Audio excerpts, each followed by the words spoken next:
नमस्ते, स्वागत है आपका क्यूरियस पाथ्स में। आज हम इतिहास और रहस्य की गहराइयों में उतरते हैं।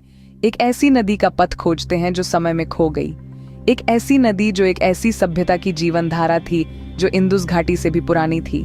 सरस्वती नदी। ऋग्वेद के प्राचीन पाठों में सरस्वती नदी को प्यार से 50 से अधिक बार उल्लेख किया गया है। इसे सबसे अच्छी माताओं, सबसे अच्छी नदियों, सबसे अच्छी देवियों की सर्वश्रेष्ठ कहा गया था। नदी शुद्धता और दैवत्व का प्रतीक थी और इसे देवी के रूप में पूजा जाता था। लेकिन सदियों के बीतने के साथ सरस्वती नदी का उल्लेख कम हो गया, जब तक कि यह पाठों और भूमि से ही गायब हो गई। ऐसा लग रहा था जैसे नदी कभी अस्तित्व में ही नहीं थी। जिस नदी को कभी सभ्यता की झूला ठहराया जाता था, उसे केवल एक कल्पना, प्राचीन कल्पना का एक तत्व समझा जाने लगा। यानी जब तक कि 20वीं सदी के अंत में उपग्रह छवियों ने थार मरुस्थल के नीचे सूखे नदी के बिस्तर के निशान प्रकट किए। नदी एक कल्पना तो नहीं थी, ये वास्तविक थी और ये वर्तमान भारत के माध्यम से बहती थी। छवियां एक ऐसी नदी का प्रदर्शन करती थीं जो एक समय में 4000 किलोमीटर से अधिक लंबी थी, इंदुस नदी से भी अधिक। इस खोज ने सरस्वती नदी में पुनः रुचि जगाई।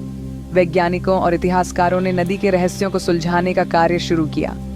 उन्हें जानना था सरस्वती नदी कहाँ से आई थी, ये कहाँ गायब हो गई थी और क्यों।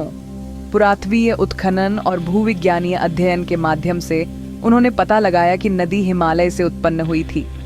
यह हरियाणा, राजस्थान और गुजरात के राज्यों से बहकर अरब सागर से मिलती थी। लेकिन सवाल बना रहा, ऐसी शक्तिशाली नदी बिना निशान के कैसे गायब हो गई। वैज्ञानिकों का मानना है कि भूकंपीय स्थानांतरणों ने नदी के मुख्य सहायक नदियों को अपना पथ बदलने पर मजबूर किया।